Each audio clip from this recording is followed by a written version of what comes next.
கிறிஸ்துவின் சபையார் வழங்கும் கிறிஸ்துவின் வசனம் நிகழ்ச்சியை கேட்க உங்கள் யாவரையும் அன்புடன் அழைக்கிறோம். கிறிஸ்துவின் வசனம் இது கிறிஸ்தவர் கீதம், பரிசுத்த வேதம் பறைசாற்றும் வசனம். கிறிஸ்துவின் வசனம் இது கிறிஸ்தவர் கீதம், கிறிஸ்துவின் சபையார் வாழ்த்தி வழங்கும் கிறிஸ்துவின் வசனம் இது கிறிஸ்தவர் கீதம். கிறிஸ்துவின் வசனம், கிறிஸ்துவின் வசனம், கிறிஸ்துவின் வசனம். வேதாகம ஆராய்ச்சி நேரத்திற்கு உங்களை அன்போடு கூட வரவேற்கிறோம். Welcome to the Bible study hour. அன்பானவர்களே, வேதாகம ஆராய்ச்சி வகுப்பிற்கு உங்கள் யாவரையும் நம்முடைய ஆண்டவராக இயேசு கிறிஸ்துவின் பரிசுத்தமான நாமத்தினாலே வாழ்த்தி வரவேற்பதிலே மிகுந்த மகிழ்ச்சி அடைகின்றோம். இன்றைய நாள் வேத ஆராய்ச்சிக்காக நீங்கள் ஒன்றுக்கும் கவலைப்படாமல், be anxious for nothing. இன்றைக்கு கவலை ஒரு வகையிலே மனிதனை ஆட்டி படைக்கின்றது. எல்லோருமே கொஞ்சம் குறைய கவலைப்படுகிறார்கள். ஏதாவது ஒரு வகையிலே கவலை அவர்களை தொற்றிக்கொள்ளுகிறது. அப்போஸ்தலனாகிய பவுலுக்கும் கூட கவலை இருந்ததா? ஆனால் அது எந்த விதமான கவலை? 2 கொரிந்தியர் 11வது அதிகாரம் 27-28 வசனங்களை நாம் வாசிப்போம் என்றால், பிரயாசத்திலும் வருத்தத்திலும் அநேக முறை கண் விழிப்புகளிலும் பசியிலும் தாகத்திலும் அநேக முறை உபவாசங்களிலும் குளிரிலும் நிர்வாணத்திலும் இருந்தேன். இவை முதலானவைகளை எல்லாமல் எல்லா சபைகளை குறித்தும் உண்டாயிருக்கிற கவலை என்னை நாள்தோறும் நெருக்குகிறது என்று கொரிந்திய சபையாருக்கு எழுதி வைத்திருக்க கடிதத்திலே நாம் படிக்கின்றோம். அன்பானவர்களே, நமக்கு இருக்கிறதான கவலை வேறு, அப்போஸ்தலனாகிய பவுலுக்கு இருந்ததான கவலை வேறு. அவருக்கு சபையை குறித்ததான கவலை இருந்தது. அதனுடைய வளர்ச்சியிலே அவர் மிகவும் அக்கறை உள்ளவராக இருந்தார். இன்றைக்கு நாம் அநேக வேளையிலே நம்மை குறித்தே நாம் கவலை கொள்ளுகிறோம். ஆனால் பவுலுக்கு சபையை குறித்ததான கவலை இருந்ததாக இந்த வசனத்திலே நாம் படிக்கின்றோம். அதுவும் ஒரு நாள் 2 நாள் அல்ல, நாள்தோறும் அந்த கவலை அப்போஸ்தலனாகிய பவுலை நெருக்குகிறதாக இருந்தது. இவ்வளவுக்கு அவர் நிறைய பிரயாசப்படுகின்றார். ஊழியத்திலே அதிகமாக பயணத்தில் இருந்திருக்கின்றார், தாகத்தில் இருந்திருக்கின்றார், பசியில் இருந்திருக்கின்றார், நிர்வாணத்தில் இருந்ததாக சொல்லுகிறார், குளிரில் இருந்ததாக சொல்லுகிறார். இதெல்லாம் சபைக்காக அவர் இத்தனை கஷ்டங்களையும் பாடுகளையும் அனுபவித்தார். ஆசிய முழுமைக்கும் பூரணமான ஒரு சுவிசேஷத்தை அறிவித்த அப்போஸ்தலனாகிய பவுலுக்கு இந்த விதமான கவலை இருந்ததா? அதுவும் நாள்தோறும் அந்த கவலை அவரை நெருக்கக்கூடியதாக இருந்தது. இன்றைக்கு அன்பானவர்களே, சபைகளிலே ஊழியர் செய்கிறதான ஊழியக்காரர்களுக்கு இந்த விதமான கவலை அவசியம். எங்களை பார்த்து சிலர் கேட்பார்கள், நீங்கள் எதற்காக கவலைப்படுகிறீர்கள் என்று கேட்பார்கள். நாம் கரிசனை உள்ளவர்களாக இருப்போம் என்றால், ஒரு உக்கிரான உத்தியோகம் நமக்கு கொடுக்கப்பட்டிருக்கிறது என்று நாம் நினைப்போம் என்றால், ராஜ்யத்தை குறித்ததான கவலை நமக்கு கண்டிப்பாக வேண்டும். ஆத்துமாக்களை குறித்ததான கவலை வேண்டும். அதனுடைய வளர்ச்சியிலே நாம் அக்கறை செலுத்த வேண்டும். அப்பொழுதுதான் நாம் உண்மையுள்ள ஒரு ஊழியக்காரனாக இருப்போம். ஏதோ ஒரு கடனுக்காக நாம் வேலை செய்வதாக இருக்கக்கூடாது. அன்பான சகோதரனே, சகோதரியே, ஒரு உண்மையுள்ள ஊழியக்காரனாக இருப்போம் என்றால் பவுலை போல நமக்கும் கவலை இருக்கத்தான் செய்யும். 1 கொரிந்தியர் 7:32 பவுல் சொல்கிறார், நீங்கள் கவலையற்றவர்களாய் இருக்க விரும்புகின்றேன். விவாகம் இல்லாதவன் கர்த்தருக்கு எப்படி பிரியமாய் இருக்கலாம் என்று கர்த்தருக்குரியவைகளுக்காக கவலைப்படுகிறான். அப்போஸ்தலனாகிய பவுல் விவாகம் இல்லாதவர், ஆகையினாலே கர்த்தரை பிரியப்படுத்தும்படியாக அதிகமாக வாஞ்சையாக இருந்தார். ஒருவேளை விவாகம் பண்ணினவன் மனைவிக்கு எப்படி பிரியமாய் இருக்கலாம் என்று நினைப்பான். ஆனால் விவாகம் இல்லாதவன் சபையை சார்ந்திருக்கின்றான். சபையை வளர்க்கத்தக்கதாக 24 மணி நேரம் அதை குறித்து சிந்தனை உள்ளவனாக இருப்பான். ஆகையினாலே கர்த்தரை பிரியப்படுத்துவான். ஆனால் விவாகம் பண்ணினவன் வீட்டிற்கு என்ன தேவைகளை சந்திக்கலாம், மனைவியை எந்த வகையிலே பிரியப்படுத்தலாம், எதை வாங்கலாம், எதை விற்கலாம், இந்த விதமான குடும்ப சூழ்நிலையிலே அவன் சிக்குண்டு போய் விடுகின்றான். ஆனால் விவாகம் இல்லாதவன் கர்த்தரை பிரியப்படுத்தும்படியாக கர்த்தருக்குரியவைகளுக்காக அவன் கவலைப்படுவான். நிச்சயமாக அதைத்தான் பவுல் சொல்லுகிறார். மேலும் 2 கொரிந்தியர் 7வது அதிகாரம் 10வது வசனம், தேவனுக்கேற்ற துக்கம் பின்பு மனஸ்தாபப்படுகிறதற்கு இடமில்லாமல் இரட்சிப்புக்கு ஏதுவான மனம் திரும்புதலை உண்டாக்குகிறது. லௌகீக துக்கமோ மரணத்தை உண்டாக்குகிறது. நாம் கவலையற்றவர்களாகவே இருக்க வேண்டும். அதைத்தான் பவுல் உணர்த்தினார். லௌகீக துக்கமோ மரணத்தை உண்டாக்குகிறது.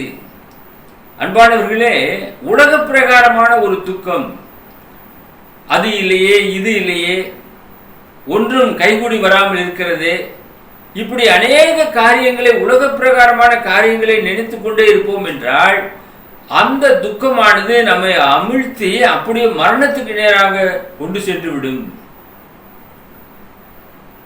ஆனால் தேவனுக்கேற்ற ஒரு துக்கம் இருக்கு பாருங்க, அது மனஸ்தாபப்படுவதற்கு இடமில்லாமல் ரட்சிப்புக்கு ஏதுவான ஒரு மனம் திரும்புதலை நம்முடைய வாழ்க்கையிலே உண்டாக்குகிறது.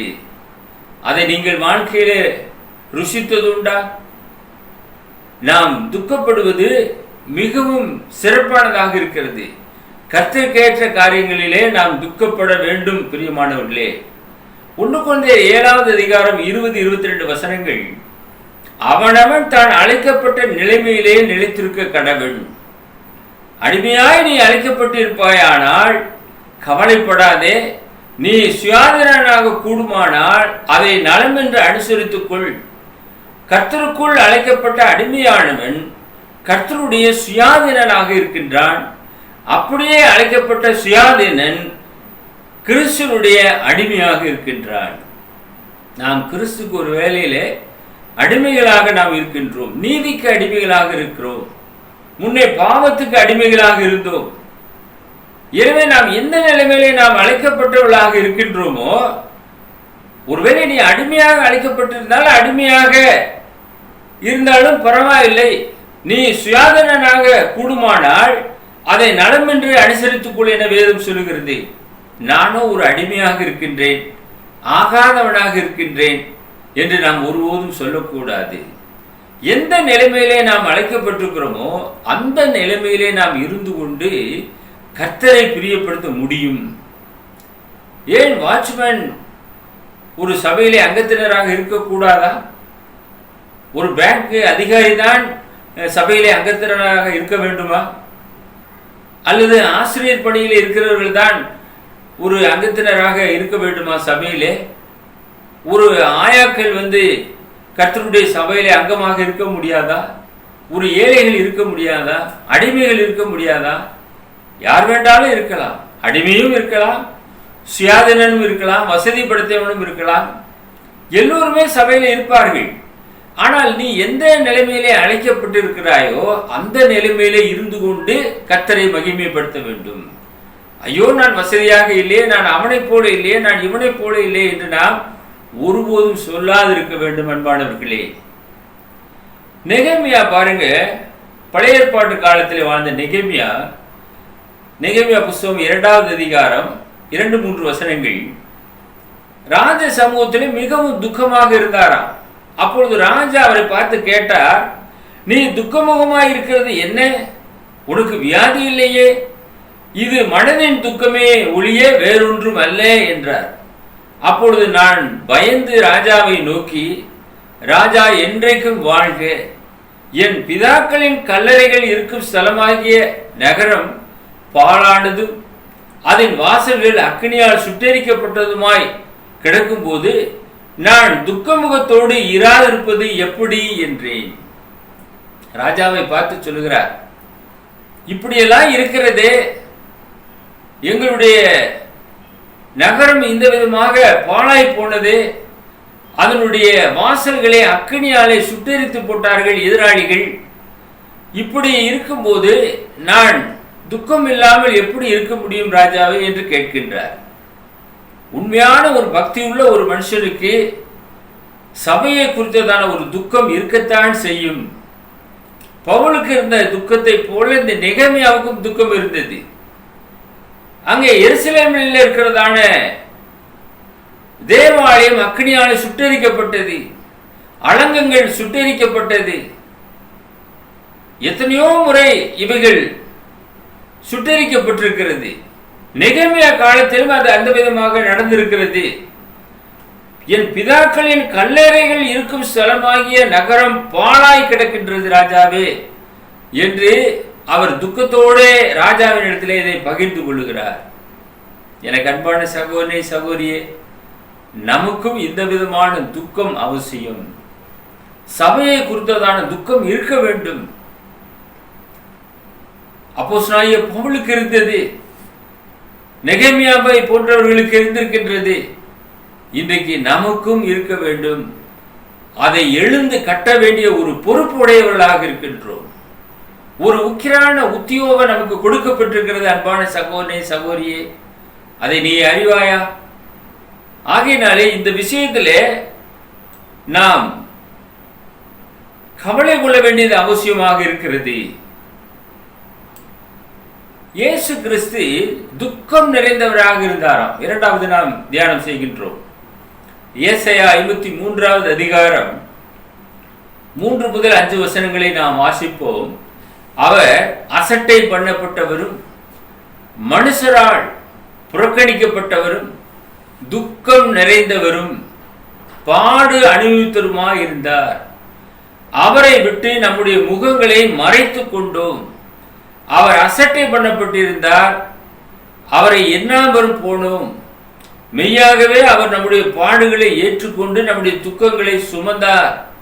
நாமோ அவர் தேவனால் அடிபட்டு வாதிக்கப்பட்டு சிறுமைப்பட்டவர் என்று எண்ணினோம். நம்முடைய மீறுதல்களின் நிமித்தம் அவர் காயப்பட்டு நம்முடைய அக்கிரமங்களின் நிமித்தம் அவர் நொறுக்கப்பட்டார். நமக்கு சமாதானத்தை உண்டு பண்ணும் ஆக்கினை அவர் மேல் வந்தது, அவருடைய தழும்புகளால் குணமாகிறோம் என்று தீர்க்க தரிசனமாக இயேசுவை குறித்து ஏசாயா முன்னுமே தீர்க்க தரிசனமாக உரைத்திருக்கிறதை நாம் வாசிக்க கேட்டோம்.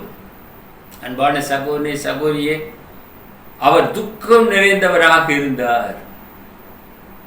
எருசலேம் வீதிகளிலே கண்ணீர் சிந்தினார். எனக்கு அன்பானவர்களே, எதற்காக? நம்மை மீட்கத்தக்கதாக. நம்முடைய துக்கங்களை அவர் சுமந்தாராம். நம்மை நினைத்து அவர் அநேக பாடுகளை அனுபவித்திருக்கிறார்.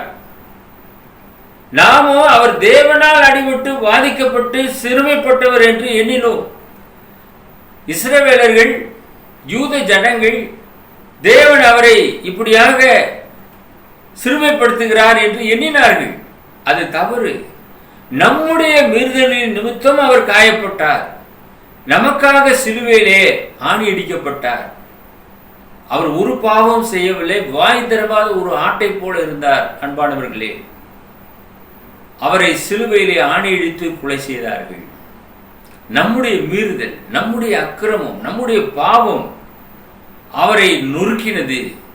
அவருடைய தழும்புகளாலே நாம் குணமாகிறோம். அவருடைய காயம் நமக்காகப்பட்டார்.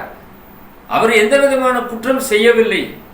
எனக்கு அன்பானவர்களே, இங்கே இந்த வசனத்திலே பார்க்கும்போது நமக்கு சமாதானத்தை உண்டு பண்ணும் ஆக்கினே அவர் மேல் வந்தது. அவருடைய தழும்புகளாலே நாம் குணமாகிறோம். அவரும் பாடு அனுபவிக்கிறவராக இருந்தார். லூக்கா 19வது அதிகாரம் 41-42 வசனங்கள் சொல்லுகிறது. அவர் சமீபமாய் வந்தபோது நகரத்தை பார்த்து அதற்காக கண்ணீர் விட்டு அழுது, எருசலேமை பார்த்து கண்ணீர் விட்டு அழுதார். உனக்கு கிடைத்த இந்த நாளிலே ஆகிலும் உன் சமாதானத்துக்கு ஏற்றவைகளை நீ அறிந்திருந்தாயானால் நலமாயிருக்கும். இப்பொழுதோ அவைகள் உன் கண்களுக்கு மறைவாக இருக்கிறது. எருசலேமை பார்த்து ஆண்டவராய் இயேசு கிறிஸ்து முதல் நூற்றாண்டிலே கண்ணீர் சிந்தினார்.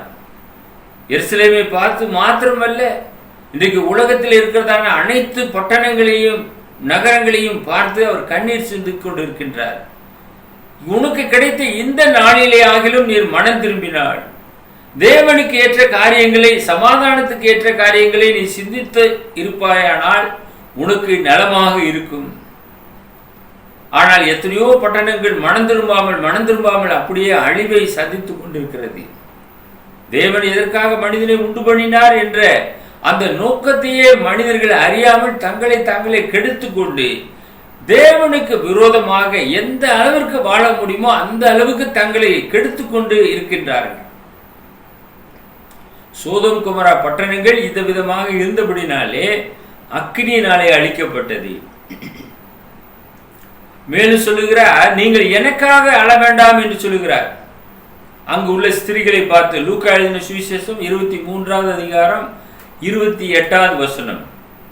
இயேசு அவர்கள் முகமாய் திரும்பி, எருசலேமின் குமாரத்திகளே, நீங்கள் எனக்காக அழாமல் உங்களுக்காகவும் உங்கள் பிள்ளைகளுக்காகவும் அழுங்கள். அவரை சிலுவையிலே சுமக்கும்படியாக பலவந்தம் பண்ணும்போது அங்கே பார்த்து கொண்டிருந்த ஸ்திரீகள் அழ ஆரம்பித்தார்கள். ஐயோ, இத்தனை பாடுகளை ஆண்டவர் சுமக்கின்றாரே என்று அழுதார்கள்.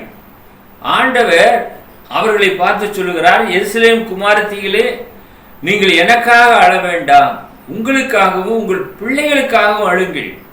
ஏன் நீங்கள் மனம் திரும்ப வேண்டும்? உங்களுடைய பிள்ளைகள் மனம் திரும்ப வேண்டும். அநேக தவறை செய்து கொண்டே இருக்கின்றார்கள். மனம் திரும்பும்படியான சந்தர்ப்பம் கொடுக்கப்பட்டு கொண்டே இருக்கிறது. கோழி தன் குஞ்சுகளை கூட்டி சேர்க்கும் வண்ணம் விதமாக பல நாட்களாக உங்களை சேர்த்துக்கொள்ள மனதாயிருந்தேன், உங்களுக்கும் மனதில்லாமல் போயிற்று என்று சொல்லுகிறார். ஆகையினாலே உங்களுக்காகவும் உங்களுடைய பிள்ளைகளுக்காகவும் அழுங்கள் என்று அங்கே வேதனையோடு கூட அந்த பாடுகளோடு கூட எருசலேமின் குமார்த்திகளை பார்த்து சொன்னார். இன்றும் அந்த வார்த்தை தொனித்துக் கொண்டிருக்கிறது. தொலைக்காட்சி நேயர்களாகிய உங்களுக்கும் அதே வார்த்தை தொனித்துக் கொண்டிருக்கிறது. நீங்கள் உங்களுடைய குடும்பங்களுக்காக கவலை கொள்ள வேண்டும், துக்கப்பட வேண்டும், அழ வேண்டும். பிரியமானவர்களே, அவர்கள் எல்லாருமே மனம் திரும்ப வேண்டும் என்று தேவன் விரும்புகின்றார். லூக்கா 22:44வது வசனத்திலே நாம் பார்க்கிறோம், அவர் மிகவும் வியாகுலப்பட்டு அதிக ஊக்கத்தோடு ஜெபம் பண்ணினார். அவருடைய வேர்வை இரத்தத்தின் பெருந்துளிகளாய் தரையிலே விழுந்தது என பார்க்கிறோம். மிகவும் வியாகுலப்பட்டு ஜெபம் பண்ணினார். சிலுவைக்கு போகும் முன்பதாக கடைசி வேளையிலே சீசர்களோடு கூட ஜெபித்துக் கொண்டிருக்கிற வேளையிலே அதிக ஊக்கமாக ஜெபம் பண்ணினார். ஆனால் சீசர்களோ தூங்கிக் கொண்டிருந்தார்கள். அவருடைய வேர்வை இரத்தத்தின் பெருந்துளிகளாய் தரையிலே விழுந்தது என பார்க்கிறோம். மிக மிக வியாகுலப்பட்டார். தேவ தூதன் அவரை பலப்படுத்தினான் என வேத வசனம் சொல்லுகிறது. அந்த அளவிற்கு பிதாவாகிய தேவனை நோக்கி ஜெபித்தார். இன்னைக்கு நாம் எந்த விதமாக நாம் ஜெபித்துக் கொண்டிருக்கிறோம்? நம்முடைய ஜெபம் எந்த அளவுக்கு இருக்கிறது? அன்பான சகோதரனே, சகோதரியே, உங்களை முழுவதுமாக தாழ்த்தி தேவ சமூகத்திலே ஊக்கத்தோட ஜெபம் பண்ணுங்கள். பல மணி நேரங்கள் ஜெபிக்க கற்றுக்கொள்ளுங்கள். ஒரு நாளைக்கு 5 முறை 6 முறை 7 முறை ஜெபம் பண்ணுங்கள். நாம் அநேக வேலைகளுக்காக நாம் நேரங்களை ஒதுக்கின்றோம். ஜெபத்திற்கு குறைவான நேரங்களே நாம் ஒதுக்கின்றோம். அதிகமான நேரத்தை ஒதுக்குங்கள். ஆண்டவராய் இயேசு கிறிஸ்துவை போல உங்களை முழுவதுமாக அர்ப்பணம் செய்து பிதாவாகிய தேவனை நோக்கி ஜெபம் பண்ணுங்கள். மூன்றாவது காரியம், பிலிப்பியர் 4:6 நாம் வாசிக்கிறோம், நீங்கள் ஒன்றுக்கும் கவலைப்படாமல் எல்லாவற்றையும் குறித்து உங்கள் விண்ணப்பங்களை ஸ்தோத்திரத்தோடு கூடிய ஜெபத்தினாலும் வேண்டுதலினாலும் தெரியப்படுத்துங்கள். அப்போஸ்தலனாகிய பவுல் சபையை குறித்ததான கவலை இருந்தது. ஆண்டவராய் இயேசு கிறிஸ்து எருசலேமை குறித்ததான கண்ணீர் இருந்தது. கண்ணீரோடு ஜெபம் பண்ணினார். துக்கம் நிறைந்தவராக இருந்தார். மூன்றாவது நாம் பார்க்கும்போது அப்போஸ்தலனாகிய பவுல் பிலிப்பிய சபையாருக்கு எழுதும்போது நீங்கள் ஒன்றுக்கும் கவலைப்படாமல் என்று எழுதுகிறார். ஆம் அன்பான சகோதரனே, சகோதரியே, எல்லாவற்றையும் ஆண்டவராய் இயேசு கிறிஸ்து செய்து நிறைவேற்றினார். ஆகினாலே நாம் கவலைப்பட வேண்டிய அவசியமே இல்லை. நாம் செய்ய வேண்டியதெல்லாம் என்ன? நம்முடைய விண்ணப்பத்தை தேவனுக்கு தெரியப்படுத்த வேண்டும். ஸ்தோத்திரத்தோடே கூடிய ஜெபத்தினாலும் வேண்டுதலினாலும் தேவனுக்கு தெரியப்படுத்துங்கள் என பார்க்கிறோம். ஆக தேவனிடத்தில் இவைகள் எல்லாவற்றையும் நாம் அறிக்கையிட வேண்டும். எல்லாவற்றையும் சொல்லுங்க, உங்களுடைய காரியங்கள் எல்லாவற்றையும். எதை குறித்து நீங்கள் கவலையே பட வேண்டாம் என்று சொல்லுகிறார் இந்த வசனத்திலே. இன்றைக்கு கவலை ஒரு மனிதனை அனுதினமும் கொள்ளுகிறது, வேதனைக்குள்ளாக இட்டு செல்லுகிறது. ஆனால் என்ன சொல்லுகிறது வசனம்? நீங்கள் ஒன்றுக்கும் கவலைப்படாமல், எந்த காரியத்தை குறித்தும் சரி, நீங்க கவலையே பட வேண்டாம். கர்த்தர் எல்லாவற்றையும் பார்த்துக் கொள்ளுவார். தேவனுக்கு மாத்திரம் முதலாவது நீங்கள் தெரியப்படுத்துங்கள். அதை நீங்கள் தேவனுடைய சமூகத்திலே விட்டுவிடுங்கள். மத்தேயு 6வது அதிகாரம் 27-30 வசனங்களிலே ஆண்டவராய் இயேசு கிறிஸ்து ஜனங்களுக்கும் சீஷர்களுக்கும் அவர் சொல்லும்போது, கவலைப்படுகிறதுனாலே உங்களில் எவன் தன் சரீர அளவோடு ஒரு முழத்தை கூட்டுவான்? உடைக்காகவும் நீங்கள் கவலைப்படுகிறது என்ன? காட்டு புஷ்பங்கள் எப்படி வளர்கிறது என்று கவனித்து பாருங்கள். அவைகள் உழைக்கிறதும் இல்லை, நூற்கிறதும் இல்லை. என்றாலும் சாலமோன் முதலாய் தன் சர்வ மகிமையிலும் அவைகளில் ஒன்றை போலாகிலும் முடித்திருந்தது இல்லை என்று உங்களுக்கு சொல்லுகிறேன். அற்ப விசுவாசிகளே, இன்றைக்கு இருந்து நாளைக்கு அடுப்பிலே போடப்படும் காட்டு புல்லுக்கு தேவன் இவ்விதமாக உடுத்துவித்தால் உங்களுக்கு உடுத்துவிப்பது அதிக நிச்சயம் அல்லவா என்ற ஒரு கேள்வியை எழுப்புகிறார். அதனால நீங்க என்ன செய்யாதீங்க, கவலையே படாதீங்க சொல்றார்.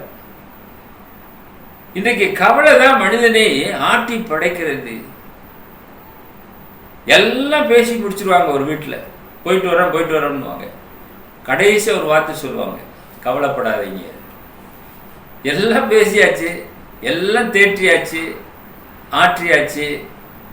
ஆனால் கடைசியா போகும்போது சொல்லக்கூடிய ஒரு வார்த்தை, போயிட்டு வருகிறோம் என்று சொல்வதை காட்டிலும் கவலைப்படாதிருங்க அப்படின்னு சொல்லிட்டு போவாங்க. அப்ப கவலைப்படுறாங்கன்னு அர்த்தம். இது எல்லாரும் தேற்றக்கூடிய ஒரு வார்த்தை. இங்கே ஆண்டவர் சொல்லுகிறார், கவலைப்படுகிறதுனாலே உங்களில் எவன் தன் சரீராலோடு ஒரு முழத்தை கூட்ட முடியும்? கூட்டவும் முடியாது, குறைக்கவும் முடியாது.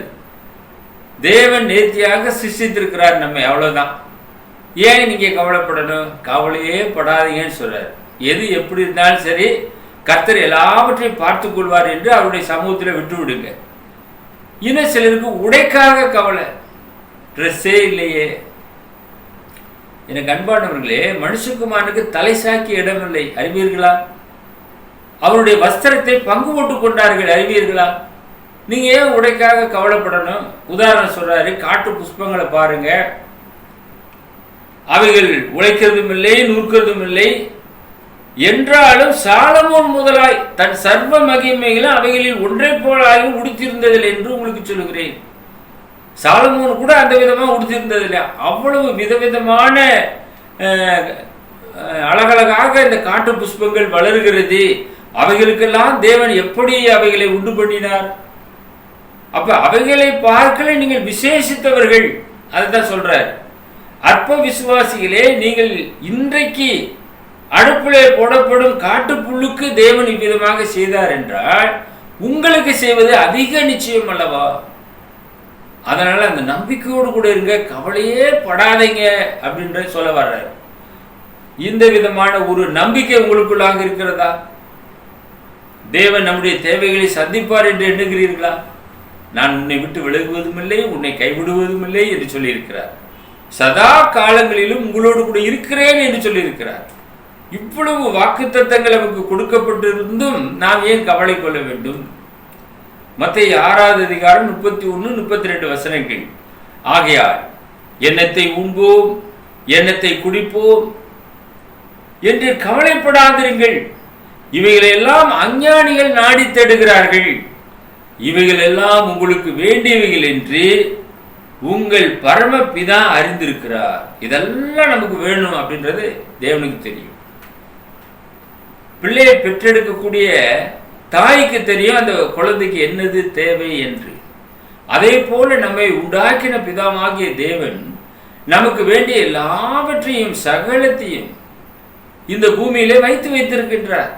ஆபிரகாம் முதல் கொண்டு இன்று வரை அனுபவித்துக் கொண்டே இருக்கிறோம். குறையாத பொக்கிஷங்களை நாம் தேவ சமூகத்திலே பெற்றவர்களாக இருக்கிறோம்.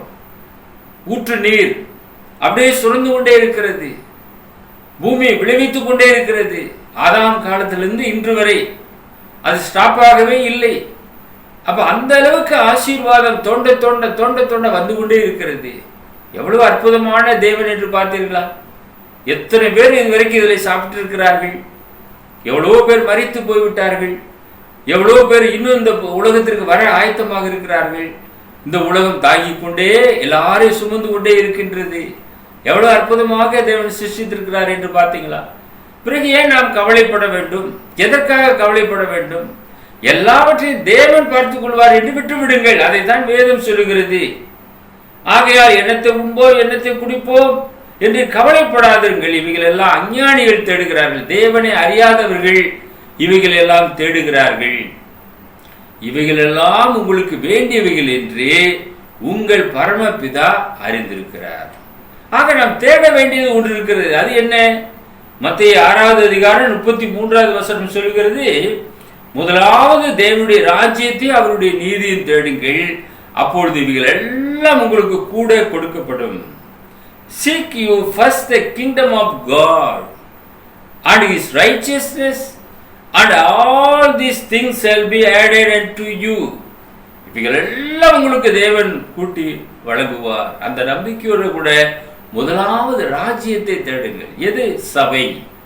ராஜ்யம் என்பது சபை. சபையை தேடுங்க. சபையை கர்த்தர் போஷிக்கிறார். அறிவீர்களா? 40 வருஷம் இஸ்ரவேலர்களை மோசே கொண்டு போஷித்தார். அதே போல நித்திய நித்திய வரைக்குமாக இயேசுவை கொண்டு நம்மை போஷிக்கிறார். நீங்க முதலாவது இதை தேடும் போது மற்ற எல்லாம் உங்களுக்கு கூட கொடுக்கப்படும். இஸ்ரவேலர்களுக்கு 40 வருஷம் மன்னா கொடுக்கப்பட்டது. ஒரே ஊற்று தண்ணீரை குடித்தார்கள். கண்மலை தண்ணீரை பருகினார்கள். எவ்வளவு அற்புதமாக வழிநடத்தப்பட்டார்கள். அதே கர்த்தர் இன்றும் ஜீவிக்கிறார். இன்றும் உங்களை அந்த விதமாக போஷிக்க அறிந்திருக்கிறார். நீங்கள் ராஜ்யமாகிய சபையை தேடும்போது இவைகள் எல்லாம் உங்களுக்கு கூட கொடுக்கப்படும். மத்தேயு 6:34 பார்க்கிறோம். ஆகையால் நாளைக்காக கவலைப்படாதிருங்கள், நாளைய தினம் தன்னுடையவைகளுக்காக கவலைப்படும், அந்தந்த நாளுக்கு அதினதின் பாடு போதும். Do not worry about tomorrow. Tomorrow will worry about itself. Today has enough trouble of its own. பிரியமான சகோதரனே, சகோதரியே, நாளைக்காக நாம் ஏன் கவலைப்பட வேண்டும்? நாளைய தினம் தன்னுடையவைக்காக அது கவலைப்படும். அந்தந்த நாளுக்கு அதினதின் பாடு போதும். இன்னைக்கு உள்ள பாடு போதும். ஏன் நாளைக்காக கவலைப்பட வேண்டும்? நாளை கர்த்தர் பார்த்துக் கொள்வார். ஒரு நாள் பிறப்பதே அறியாயே என வேதம் சொல்லுகிறது. ஆகையினாலே எனக்கு அன்பான சகோதரனே, சகோதரியே, நாளைக்காக கவலைப்படாதிருங்கள். பிலிப்பியர் 4வது அதிகாரம் 7வது வசனத்திலே நாம் படிக்கின்றோம். அப்பொழுது எல்லா புத்திக்கும் மேலான தேவ சமாதானம் உங்கள் இருதயங்களையும் உங்கள் சிந்தனைகளையும் கிறிஸ்து இயேசுவுக்குள்ளாக காத்துக்கொள்ளும். நீங்க இந்த விதமாக இருக்கும்போது தேவ சமாதானம் உங்களுக்கு நிச்சயமாக கிடைக்கும். நீங்க கவலைப்படாமல், ஒன்றுக்கு கவலைப்படக்கூடாது. அப்படி இருக்கும்போதுதான் எல்லா புத்திக்கும் மேலான தேவ சமாதானம் உங்கள் இருதயங்களையும் உங்களுடைய சிந்தைகளையும் கிறிஸ்து இயேசுக்குள்ளாக காத்துக்கொள்ளும். உங்களுக்காக ஜெபம் பண்ணுகிறோம். எங்களை நேசித்து வழிநடத்துகிற பரலோகத்தின் பிதாவே, உம்மை துதிக்கிறோம், ஸ்தோத்தரிக்கிறோம். இந்த நிகழ்ச்சியை தொலைக்காட்சி வாயிலாக பார்த்து கொண்டிருக்கிற அருமையான நேயர்களுக்காக, கிறிஸ்துக்குள்ளாக இருக்கக்கூடிய சகோதர சகோதரிகளுக்காக, குடும்பங்களுக்காக பாரத்தோடு ஜெபம் பண்ணுகிறோம். அவர்கள் ஒன்றுக்கும் கவலைப்படாமல் எல்லாவற்றையும் குறித்து ஸ்தோத்திரத்தோடு விண்ணப்பத்தின் மூலமாக உமக்கு தெரிவிக்கவும், உம்மாலே அவர்களை ஆசீர்வதிக்கப்படவும், தொடர்ந்து கர்த்தருடைய கரம் அவர்களோடு கூட இருந்து வழிநடத்தியல்ல வேண்டுமாய் எங்கள் அன்பின் ஆண்டவர் இயேசு கிறிஸ்துவின் வலிமையுள்ள நாமத்தில் இந்த ஜெபத்தை ஏறெடுக்கிறோம் எங்கள் பரலோகத்தின் பிதாவே. ஆமென். View our The Word of Christ program on YouTube channel. May God bless you all. மீண்டும் அடுத்த நிகழ்ச்சியில் உங்களை சந்திக்கும் வரை கர்த்தருடைய கிருபை நம் அனைவரோடும் கூட இன்றும் என்றும் சதா காலங்களிலும் இருப்பதாக.